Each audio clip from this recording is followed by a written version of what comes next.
നിന്നോട് പറയരുതെന്നാടാ പറഞ്ഞേക്കണേ. നമ്മൾ അവിടെ നിന്നിട്ട് സംസാരിച്ചില്ലേ ക്ലീറ്റോന്റെ മറ്റേ പാർട്ടിയുടെ കാര്യങ്ങള്, ആക്രാന്ത് സാറിനെ വിളിച്ച കാര്യമൊക്കെ. അതവൻ കേട്ട്. റൊണാൾഡ്. എന്റെ ദൈവമേ, ഞാനങ്ങോട്ട് ഉരുകി ഇല്ലാതായി പോയി. ഒരു കണക്കിന് എൻ്റെ കനക, ഞാനങ്ങനെ ചെയ്തത് കടം വരുമെന്ന് വിചാരിച്ചിട്ടാണ്, നമുക്കല്ലെങ്കിൽ ആത്മഹത്യ ചെയ്യേണ്ടി വരും എന്നൊക്കെ പറഞ്ഞപ്പോൾ അതിന് വലിയ ബുദ്ധിയും ബോധവും ഇല്ലാത്തത് കൊണ്ട് അത് വിശ്വസിച്ചു. പക്ഷെ വേറൊരു പ്രശ്നമുണ്ട്, ഭീഷണി. ഇടയ്ക്കിടയ്ക്ക് അവൻ ചോദിക്കുക ചിക്കൻ ഫ്രൈ, ബീഫ് ഫ്രൈ മേടിക്കാനുള്ള പൈസ ഒക്കെ കൊടുക്കണമെന്ന്. 500 രൂപ മേടിച്ചത് ഒരു ബീഫ് ഫ്രൈ മേടിക്കാൻ വേണ്ടിട്ട്. 500 ഉണ്ടായിരുന്നത് കൊടുത്ത്. അന്നേരം ലില്ലി ഇവിടെ ഇരിക്കുമല്ലോ. അതാണ് അടുത്ത പ്രശ്നം. ഇതിപ്പോ ലില്ലി അറിഞ്ഞിട്ടുണ്ടാവുമല്ലോ. ലില്ലിയോട് പറയൂലെന്ന് പറഞ്ഞിട്ടുണ്ട്. പറയൂലെന്ന് പറഞ്ഞു. പക്ഷെ ലില്ലി ഒരു ചിക്കനോ ഒരു മട്ടനോ ഒരു ബീഫോ ഒന്നും വേണ്ട ഉണ്ടംപുരിയെങ്കിലും മേടിച്ചു കൊടുത്താൽ ചിലപ്പോൾ ഇത് പറഞ്ഞാല. അങ്ങനെയൊക്കെ പറയോ? അങ്ങനെ പറഞ്ഞു കഴിഞ്ഞാൽ റൊണാൾഡോനെ പോലെ അല്ല അവള് നമ്മൾ പിടിച്ച് നിൽക്കില്ല. എന്ത് ചെയ്യും മനസ്സിലായില്ലേ? ഇപ്പം തന്നെ അവൾ ഏകദേശം സൂചന ഉണ്ട്. അവിടെ നിന്ന് പറയുന്നുണ്ട് എന്തോ രഹസ്യം ഇവിടെ സംസാരിക്കുന്നുണ്ട്, ഞാൻ അറിയാത്തെന്തോ കാര്യം എന്നൊക്കെ പറയുന്നുണ്ട് അവൾ. അങ്ങനെ അവൾ അറിഞ്ഞു കഴിഞ്ഞാൽ സംഭവം പ്രശ്നമാണ്. ഇപ്പം ഞാൻ പറഞ്ഞു വെച്ചാൽ ഒരു കാരണവശാലും ലില്ലി അറിയരുത്. ഈ ഒരു കാരണവശാലും ഞാൻ അറിയണ്ടാത്ത എന്ത് കാര്യാന്നേ? ഒന്നും പറഞ്ഞില്ല. പറഞ്ഞില്ലേ? എന്റെ ചെവിക്ക് എന്തോ കുഴപ്പമുണ്ട്. എന്തെങ്കിലും കുഴപ്പമായിരിക്കും. ഒന്നല്ല, ഞാൻ കേട്ട്. എന്തോ ചേച്ചി ഇന്നലെ രാവിലെ ഒരു കാര്യം പറഞ്ഞു, ഒരു രഹസ്യമുണ്ട്, അത് പറയാൻ പറ്റത്തില്ലെന്ന് പറഞ്ഞു. നാട്ടു നടപ്പ്. എന്ത് നാട്ടു നടപ്പ്?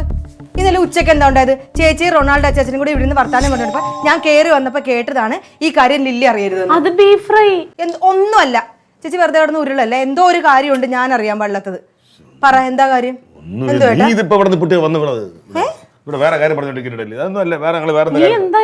എനിക്കൊന്നും ഓർമ്മയില്ലല്ലോ. മര്യാദക്ക് പറഞ്ഞു എന്താണെന്ന്.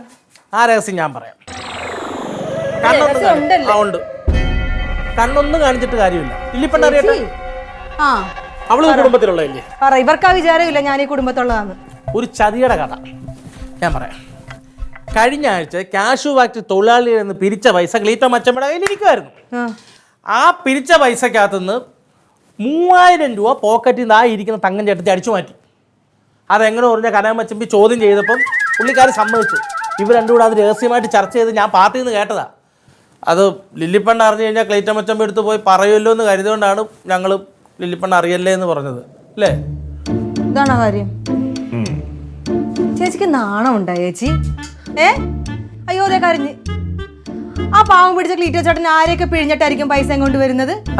അത് പോക്കറ്റിൽ നിന്ന് അടിച്ചു. ചേച്ചിക്ക് ചോദിച്ചു വാങ്ങിച്ചൂടെ? അത് പിന്നെ ഭാര്യമാർക്ക് ചെലവിന് കൊടുക്കാതിരുന്ന ഭാര്യമാർ അങ്ങനെയൊക്കെ ചെയ്യും. പിന്നെ അതങ്ങനെയൊക്കെ തന്നെ മര്യാദ ചെലവിന് കൊടുക്കണം. ചേച്ചി എന്താ ഇങ്ങനെയൊക്കെ ചെയ്യാൻ തുടങ്ങിയത്? എനിക്ക് അറിഞ്ഞൂടാ. കഴിഞ്ഞ കാര്യമില്ല, വിട്ടുകള പോട്ടെ. ഇവിടെ വല്ല കഴിക്കണ്ടോ? അവിടെ ഉണ്ടോ? വാ കഴിക്കാൻ. എനിക്ക് വിശന്നേ.